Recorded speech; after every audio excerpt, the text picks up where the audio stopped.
Halo semuanya, di video kali ini kita bakal ngobrolin inflow yang masuk ke IHSG dari awal tahun menjelang laporan keuangan ini kemana arahnya, dan nanti sampai akhir tahun kira-kira akan masuk kemana dan berpotensi bikin sektor dan saham-saham di dalamnya bergerak naik. So, udah pasti videonya akan daging banget, jadi pastikan kalian nonton sampai selesai.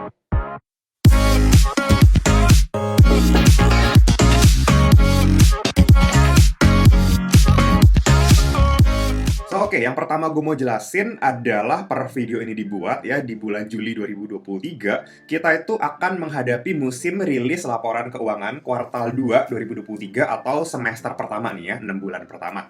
Nah, kan periode berjalannya itu sampai bulan Juni. Nah, biasanya perusahaan-perusahaan yang listing di IDX ini dikasih keringanan, nggak mesti harus besoknya langsung rilis laporan keuangan, tapi mereka ada waktu 1-2 bulan ya biasanya untuk mempersiapkan laporan keuangan. Nah, biasanya money flow itu yang bikin harga sahamnya naik, yang bikin sektornya bergerak naik, itu didasarkan oleh pergerakan fundamentalnya.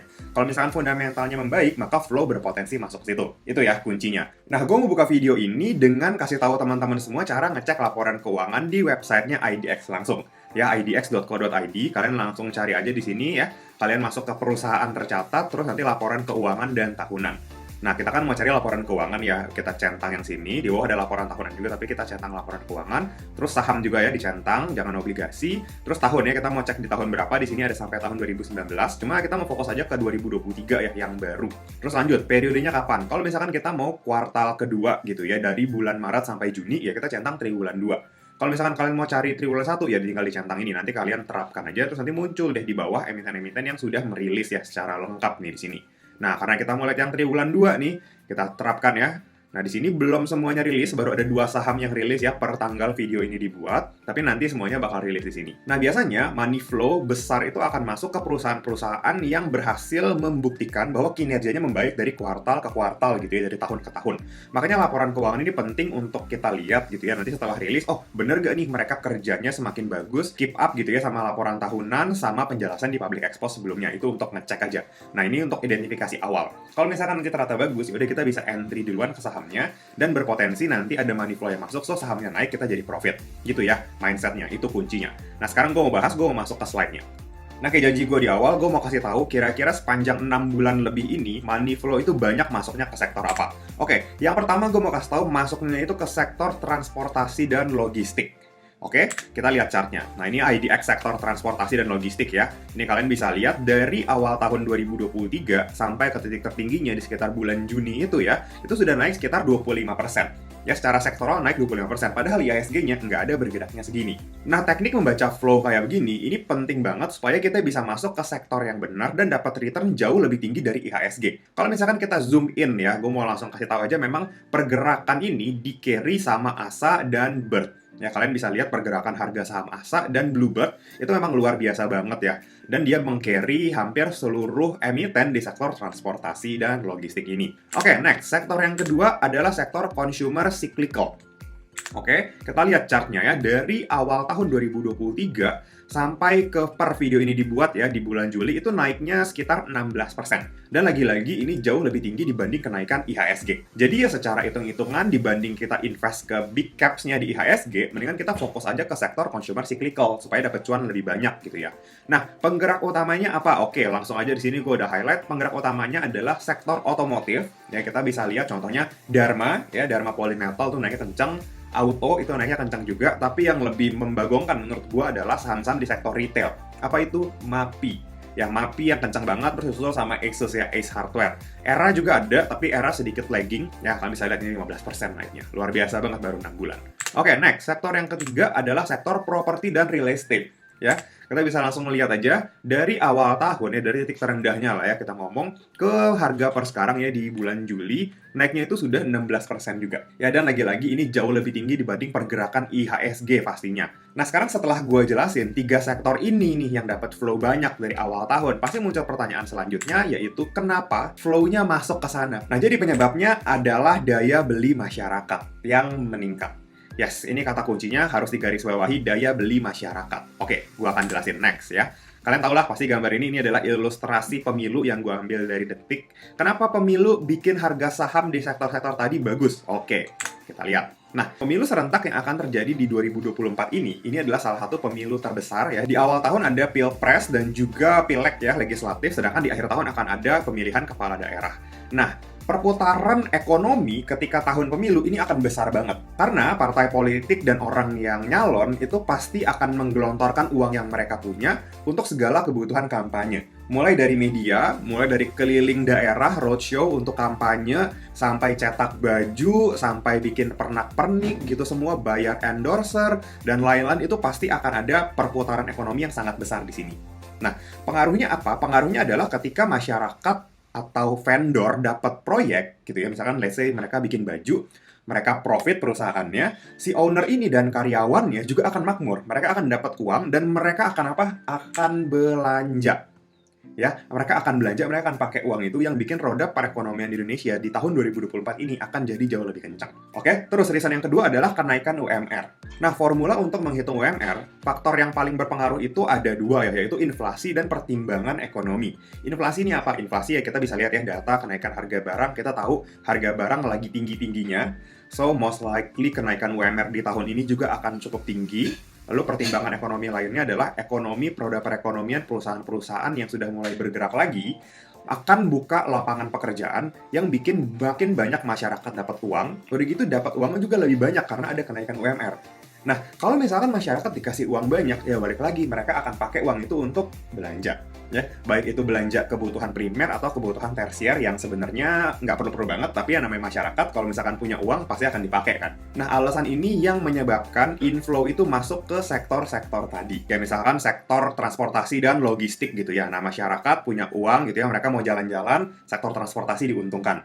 Mereka belanja, sektor logistik diuntungkan. Oke, terus yang kedua, apalagi tadi sektor consumer cyclical ya, retail sama otomotif kan. Mereka dapat uang, mereka beli mobil, beli motor, servis mobil, servis motor kan pakai uang juga gitu kan, spare part semuanya belanja. Udah gitu retail, toko, MAPI, ya retail terbesar di Indonesia, Ace Hardware gitu ya, mereka kan ke mall akan belanja. Jadi saham-saham itu bakal diuntungkan banget, apalagi properti. Orang-orang yang udah nahan diri untuk beli properti dari COVID, sekarang akan belanja, akan mulai berani buat KPR. Kan sebenarnya flow-nya ini udah kelihatan banget, kebaca banget. Terus kalau gitu apa yang menarik? Oke, gue akan share. Yang pertama adalah Bluebird. Ya, di sektor transportasi, gue suka ya. Reasonnya apa? Story-nya adalah Bird ini adalah satu-satunya taxi company yang survive selama pandemi. Ya mungkin kita bisa lihat ya, kalau misalkan tinggal di Jakarta, kayak tempat gue tinggal, banyak banget brand taksi yang hilang. Ya dulu ada yang warna putih, ada warna-warni dulu waktu gue kecil, sekarang tinggal biru doang, Bluebird doang. Jadi terbukti bahwa Bluebird ini bener-bener inovatif ya, bahkan dia sampai CEO-nya itu jadi taksi, dan ini bener-bener narik attention anak-anak muda, Gen Z, milenial untuk lebih sering lagi pakai Bluebird daripada macet-macetan kan, enak pakai Bluebird, duduk bisa sambil kerja, bisa sambil ngapa-ngapain. Ya makanya menurut gue secara bisnis ini masih sangat-sangat menarik ya prospeknya. Terus gue juga menilai dari GCG-nya. Ya mereka memang pas pandemi kehajar ya kehajar, pas ada taksi online, ojek online kehajar, iya bener kehajar. Tapi mereka bukan berarti mereka nggak ngapa-ngapain, bukan berarti mereka nyerah. Mereka adaptif, ya mereka ajak collab sama Gojek. Ya kan kita bisa lihat sekarang di aplikasi Gojek ya, Gokar gitu ya, ada pilihan taksi Bluebird. Ini membuktikan bahwa manajemennya ini benar-benar nggak nyerah dan mau berusaha supaya bisa ngikutin zaman. Ya ini contoh manajemen yang bagus, makanya gue suka. Ya, terus lanjut yang kedua, servisnya di atas rata-rata. Ini berdasarkan pengalaman gue pribadi ya. Naik taksi online, brand apapun, sama naik taksi Bluebird, gue lebih nyaman naik taksi Bluebird. Apalagi kalau misalkan taksi online tuh sekarang kalau misalkan ribet, jauh, macet, itu mereka suka cancel, susah. Sedangkan kalau Bluebird kita telepon Bluebird-nya, ya kemungkinan besar udah nggak mungkin ditolak, karena kan itu udah kayak tugas gitu loh, pasti akan dijemput juga sama drivernya.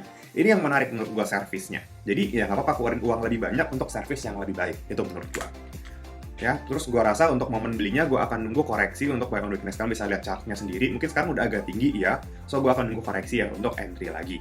Oke, yang berikutnya yang menarik adalah retail ya, yaitu Era. Nah, story Era ini menurut gue adalah kampanye digital yang akan dilakukan sama caleg, sama presiden, dan sama siapapun lah yang nantinya di tahun pemilu gitu ya. Kenapa? Karena metode kampanye digital ini lebih relate ke milenial dan Gen Z yang sekarang banyak scroll-scroll media sosial gitu ya. So, kalau misalkan mau dapat suara mereka, mau nggak mau ya, kampanye itu akan dilakukan secara digital. Nah, kampanye digital ini also pastinya akan mendongkrak sales-nya Era. Ya, apalagi sekarang era ini ekspansinya udah gila-gilaan secara digital ataupun offline store-nya. Ya, itu ya secara bisnis. Terus nanti mereka juga akan dapat fresh fund dari IPO anak usahanya Era ya. Era lah ya, itu mereka akan dapat sekitar 400 miliaran, dan itu bisa digunakan untuk ekspansi lebih besar lagi. Jadi menurut gua menarik banget. Udah gitu reason ketiganya, harga Era ini masih terdiskon dan ketinggalan secara sektoral. Kalau kita compare sama MAPI, sama Asus, ini masih relatively agak ketinggalan. So, potential upside-nya menurut gua masih cukup sangat-sangat menarik ya buat Era ini. Terus lanjut, yang ketiga adalah dari properti ya. Menurut gue yang menarik adalah saham-saham big caps-nya. Oke, story-nya apa? Adalah kembalinya minat atau keberanian masyarakat untuk beli properti. Mungkin selama ini mereka khawatir pas COVID kerjaan di cut off gitu ya, nggak punya uang, nggak berani KPR. Sekarang ekonomi udah jalan, udah kerja lagi, bahkan udah naik gaji, udah mulai berani lagi KPR. Udah gitu nanti suku bunga pelan-pelan mulai turun, ya orang-orang bakal lebih FOMO lagi gitu untuk beli properti, baik itu untuk ditinggalin atau untuk invest. Pilihannya apa aja? Silahkan lah, kalian boleh pilih yang big caps-nya, mau BSDE, Citra, Sumarekon, atau PANI, itu boleh-boleh aja. Tapi menurut gua, clue-nya, kalau kalian mau beli, pastikan perusahaan itu niat bangun integrated city. Ya, dan 4 saham yang di atas ini yang gua sebutkan ini udah punya integrated city-nya mereka masing-masing. BSD City ya. Citra, Ciputra ada di Surabaya, itu gede banget. Ya, terus ada Citra Maja juga, Sumarekon Serpong, Sumarekon Kelapa Gading punya juga. PANI ya, PIK 2 yang lagi hype banget ini ada juga. Kenapa harus punya integrated city? Karena ketika mereka bangun integrated city, harga jual tanah, harga jual bangunan itu akan meningkat berkali-kali lipat karena sinergi kawasan. Ya, jadi bukan cuma perumahan, ada kantor, ada industri, ada wisata, semua gabung jadi satu. Nah, itu akan meningkatkan harga jual berkali-kali lipat, makanya cuannya akan banyak banget. Ya, terus yang ketiga, ya kalian pilih aja preferensi kalian lebih suka yang mana? BSDE, Ciputra, Sumarekon, atau PIK 2. Ya, itu bebas lah ya, kalian punya pilihan masing-masing. Atau kalau mau invest ke empat-empatnya, menurut gue ya nggak apa-apa juga, karena biasanya sektor ini bergeraknya ya bareng-bareng gitu. Oke, pastinya saham-saham yang tadi gue sebutin, yang gue analisa, kalian bisa beli lewat Ajaib Sekuritas. Mau itu untuk invest, untuk nabung rutin, atau bahkan untuk trading juga bisa ya. Kalian manfaatin pantulan-pantulan kecil. Apalagi sekarang udah ada akun day trading dan juga akun margin. Kalau misalkan kalian mau manfaatin pantulan kayak 1%, 2% harian, tapi mau supaya cuannya maksimal, kalian boleh tuh manfaatin fitur itu. Karena kalian bisa tradingin saham-saham itu sampai 7 kali lipat modal atau buying power kalian. Dan pasti jangan lupa pas daftar Ajaib, kalian masukin kode Ajaib KEVI217, itu kode referral gue. Karena untuk yang daftar pakai kode referral itu, gue akan bikinin grup gratis, grup mentoring, baik yang mau trading ataupun invest. Di situ bakal ada mentor-mentor yang mantep banget, yang akan kasih insight ke kalian secara berkala, supaya jangan sampai kalian invest ke sektor yang salah nih. Karena sayang kan, udah beli tapi harganya nggak naik-naik. Sayang waktunya, udah gitu bisa turun juga, bisa rugi juga. So, langsung aja kalian download aplikasi Ajaib di App Store atau Play Store. Pas daftar jangan lupa dimasukin ya kode di bawahnya, itu kode referralnya, kode Ajaibnya KEVI217. Oke, mungkin sekian dulu video kali ini. Semoga bisa bermanfaat dan jadi tambahan referensi untuk teman-teman semua. Happy investing, thank you! Sekian dulu ya video kali ini. Jangan lupa like, comment, subscribe, dan share video ini supaya bermanfaat bagi orang lain. Thanks for watching and see you on the next video.